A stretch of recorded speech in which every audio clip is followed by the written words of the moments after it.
अखिल जगस्वामी साप सदाशिव वल्हारी मणिवल्ल संहारक ऐश्वर्य प्रदाता शक्तिदाता जयदुरी गणाधीशित आदिरुद्र श्री मातंड भैरवा।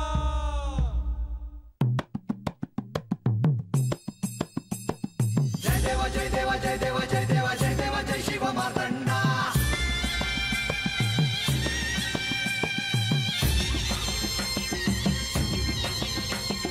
जय देव जय देव जय देव जय देव जय देव जय शिव मार्तंडा।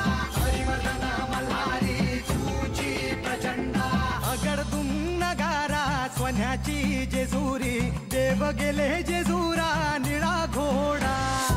अगडदुम नगारा सोन्याची जेजुरी देव गेले जेजुरा निळा घोडा। पाव में तोडा कमरी कर पटा बिहिर मस्तकी तुरा। खोबऱ्याचा कुटका भंडाऱ्याचा भडका बोल अहंकारा सदानंदाचा येळकोट सदानंदाचा येळकोट। जय देव जय देव जय देव जय देव जय देव जय शिव मार्तंडा। जय देव जय देव जय देव जय देव जय देव जय शिव मार्तंडा। हरिवर्धन मल्हारी तुझी प्रचंडा। जय देव जय देव जय देव जय देव जय देव जय शिव मार्तंडा। हरिवर्धन मल्हारी तुझी प्रचंडा।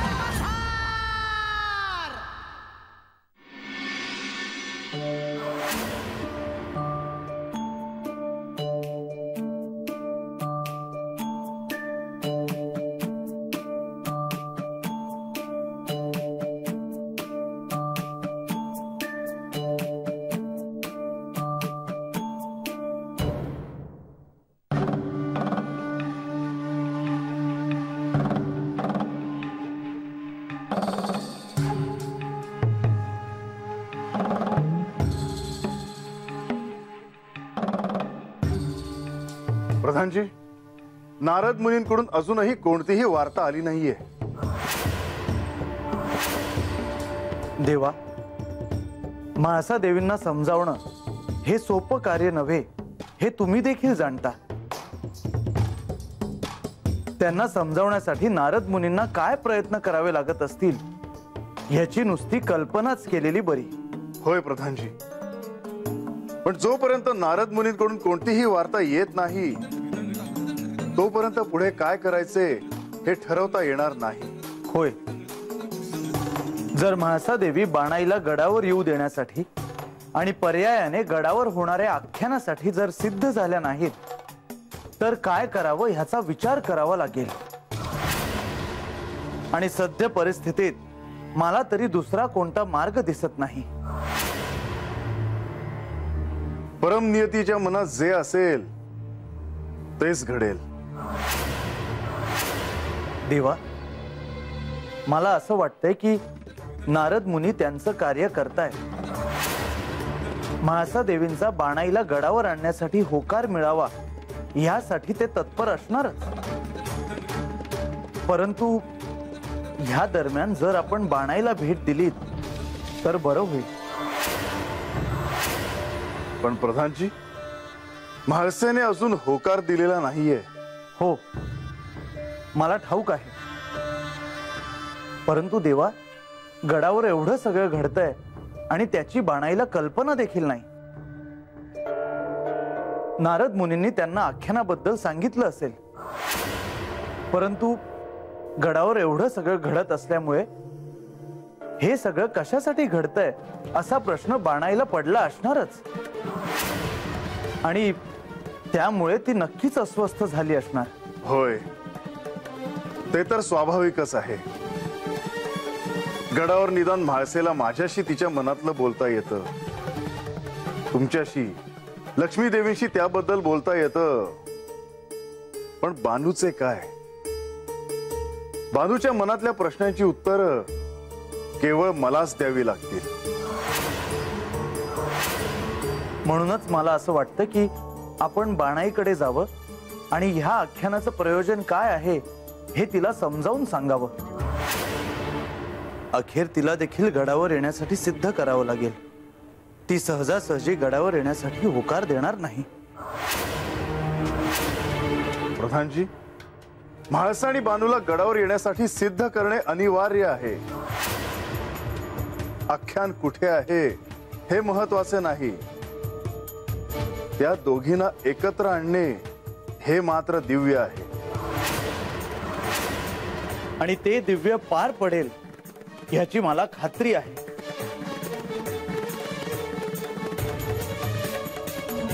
प्रधानजी, तुमचे, लक्ष्मी देवींचे, नारद मुनीचे कार्य या शिवलीलेत किती महत्वाचे आहे ह्याचा पदोपदी प्रत्यय येतो. मी आत्ता बानूकडे जाऊन तिच्या मनातील शंका दूर करून तिला गडावर येण्यासाठी समजावतो. अखेर ह्या साऱ्याला तिचा देखील होकार असणे अत्यंत आवश्यक आहे.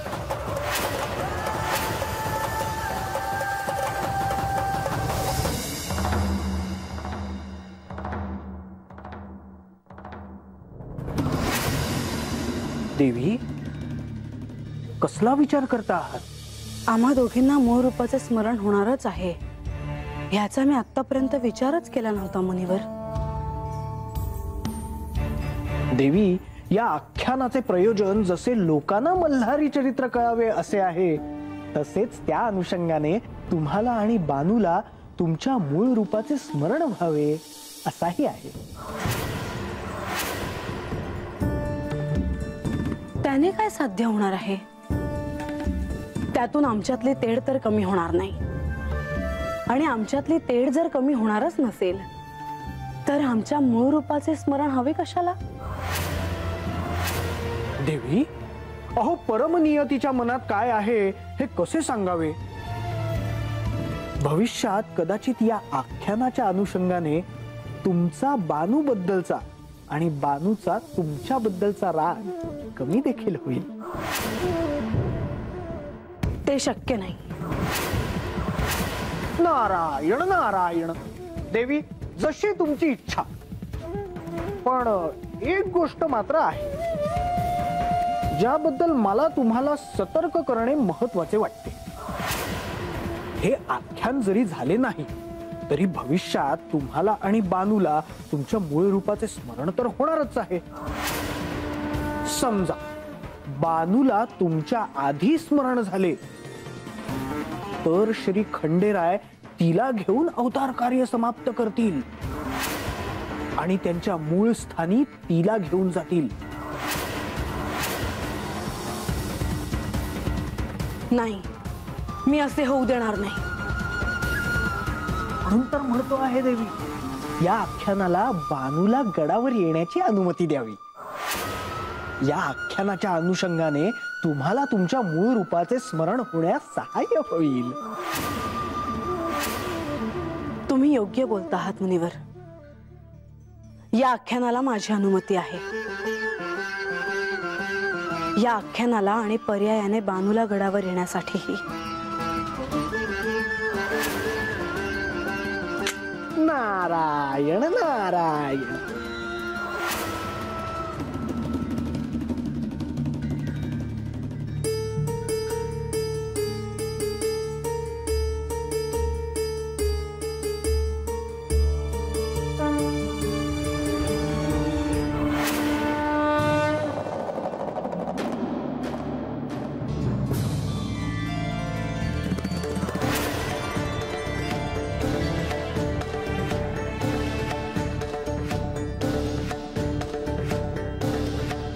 तुम्ही येणार असं सांगावा आला होता, म्हणून हतच तुमची वाट बघत उभी राहिले. कशी आहेस? आज खूप महत्वाचं बोलायचंय तुझ्याशी. पुन्हा काही झालं का देवा? घाबरू नकोस, ह्यावेळी कारण वेगळे आहे. आत या ना, मी बी काय बोलत बसले. बानू, तुझं मन थाऱ्यावर दिसत नाहीये. नाही जी, या.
गडावर आख्यान मांडले जाणार आहे आणि त्यासाठी तुला यायचं आहे. आख्यान कशाचं? अन म्या कशी येणार? एकदाच तुमच्या संग गडावर आले तेव्हा काय झालं बघितलं ना तुम्ही. पुण्यांदा असं नग व्हायला. अन अशा येळाला काय बोलावं हे बी सुचत नाही मला. अन तुम्हासनी तरास नग देवा. आधी ऐकून तर घे काय आहे ते. ते आख्यान नारद मुनी मांडणार आहेत. पर ते काय सांगणार आहेत त्यात? या आख्यानात मल्हारी चरित्र सांगितलं जाईल. मी महादेवाचं रूप सोडून मार्तंड भैरवाचा अवतार का घेतला, त्यावेळी काय काय घडले हे सांगितलं जाईल. हे तर कुणासनी बी ठावं नसल. म्हणजे मला समजा ऐकाय मिळणार. तुम्ही मनी मल्हासनी कसं मारलं ते बी ऐकाय मिळणार. इतक्या दिवसांची माझी इच्छा होती हे समजा समजून घ्यायची, पर कुणी मला सांगत नव्हतं. महाराज बी म्हणायचं का येळ आली नाही म्हणून. वेळ नाही तर योग यावा लागतो आणि आता तो योग आला आहे. पण हे आख्यान कशासाठी आहे हे नाही विचारलंस तू. जी तुम्हीच सांगा जी. या आख्यानात तुला तू कोण आहेस हे शोधायचे आहे. तुला तुझ्या मूळ स्वरूपाला ओळखायचे आहे. पण मला ते कसं कळल? ध्यान असेल तर ते होईल. तुझा माझा म्हाळसेचा काहीतरी ऋणानुबंध आहे आणि म्हणूनच आपण एकत्र आहोत. खरं तर काही ऋणानुबंध असल्याशिवाय कोणीच एकत्र येत नाही. पण तुम्हा दोघींना तुमच्या मूळ स्वरूपाचे स्मरण नाही आणि म्हणूनच तुम्ही दोघी एकमेकींना स्वीकारत नाही. एकदा ते कळलं, ह्या अवतार कार्याचं प्रयोजन संपलं. म्हणजे मला कळणार मी कोण आहे ते? होय.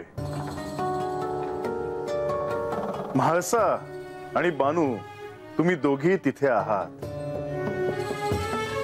जिला तुमच्या मूळ स्वरूपाचे प्रथम स्मरण होईल तिला घेऊन मी कैलासात जाईन.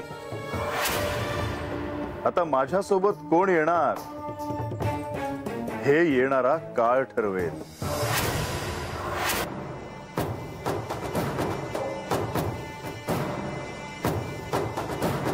जेजुरी गडावर मल्हारी चरित्राचं आख्यान मांडलं जाईल, ज्यात तुझ्या आणि म्हाळसेच्या मूळ स्वरूपाच्या खुणा आहेत. त्या शोधत शोधत तुम्ही कोण आहात हे तुम्हाला कळेल. म्हाळसाताईसनी पहिलं कळलं तर मी तिला घेऊन कैलासात जाईन. आणि मला पहिल्यांदा कळालं तर मी तुला घेऊन कैलासात जाईन. आता तुझ्या हातात आहे की काय करायचं ते. मी तयार आहे आणि तुमचा हात डोक्यावर आहे म्हणल्यावर मला काहीच काळजी नाही. पर मनात काहीही शंका ठेवू नको. जे असेल ते संकोच न करता विचार. कारण तू आणि म्हाळसा दोघीही तिथे असाल तेव्हा मला तुम्हाला परत काही सांगायची संधी नाही मिळणार. आख्यान गडावर होणार, मग मी कशी येणार गडावर? तुला यावंच लागेल काहीही झालं तरी. पर म्हाळसाताईसनी ते नाही आवडायचं. पुण्यांदा गडावर पाऊल ठेवायचं नाही असं सांगितलं आहे त्यांनी. मी राजवाड्यात आले आणि समद्यान मोहरत त्यांनी माझा अपमान केला म्हणजे. तसं नाही होणार. मी आधीच तिच्याशी त्याविषयी पुन्हा पुन्हा बोलून घेईन. तू काळजी नको करू. म्हणजे मला गडावर येऊन आख्यान ऐकता येईल? होय.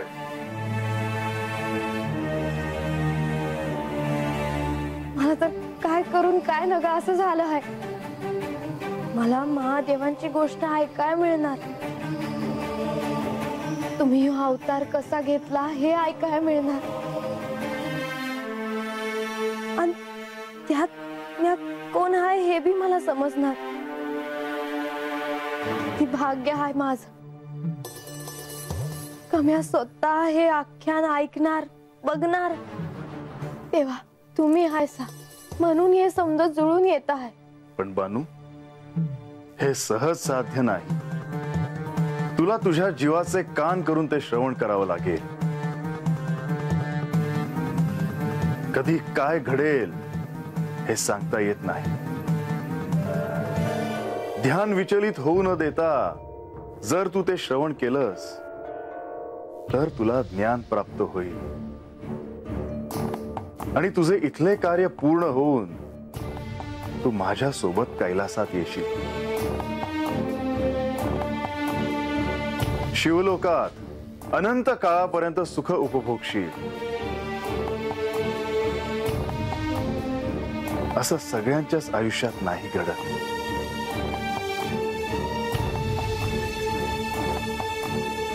तुम्ही सांगितलं तसं जीवाचा कान करून म्या तता असत. दुसरा कंचा बी विचार मनात येऊ द्यायची नाही म्या. या आख्यानात आणखी काही अटी आणि नियम असतील त्या तुला आख्यानात कळतील. ते ह्यासाठी की ही कथा निष्पक्षपणे सांगितली जावी, तुला आणि म्हाळसेला समान संधी मिळावी, कोणालाही झुकतं माप मिळू नये. माझ्यासाठी तुम्ही दोघीही समान आहात.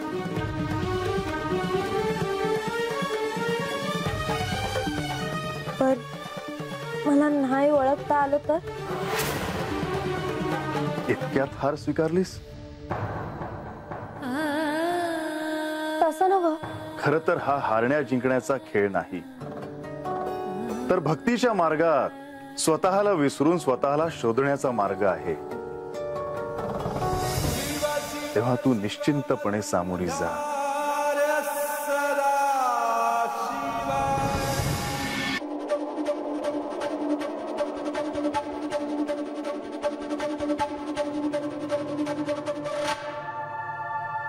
नारद मुनींनी सांगितल्याप्रमाणे मी बानूला गडावर येऊ देण्याचा निर्णय घेतला खरा, पण ते सारं नक्की काय आहे हे मात्र मला अजूनही ध्यानात येत नाहीये.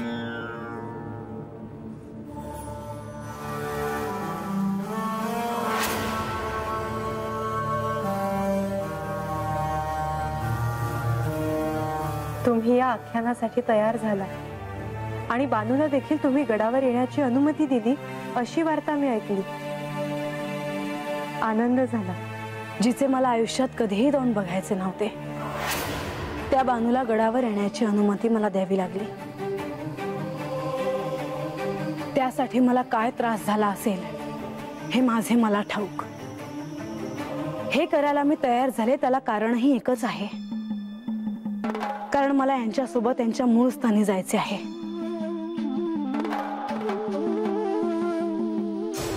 म्हाळसा, मी समजू शकते. देवी, यांनी मला सांगितले की मला आणि बानूला आमच्या मूळ रूपाचे स्मरण होणार आहे. याबद्दल तुम्हाला काही कल्पना आहे का?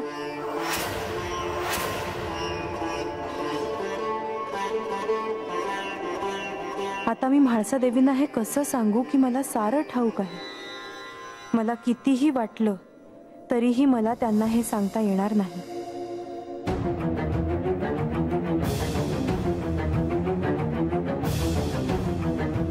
देवी, तुमचे असे मौन का?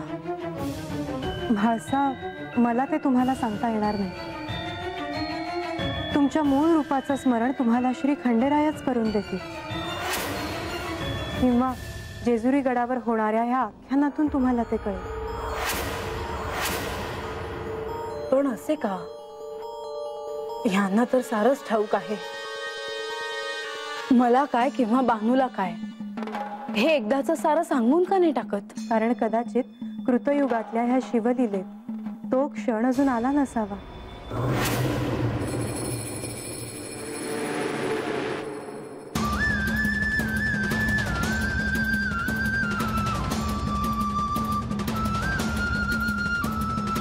मला काहीही करून मूळ रूपाबद्दल कुठून तरी माहिती मिळवण्यासाठी सहाय्य मागावेच लागेल.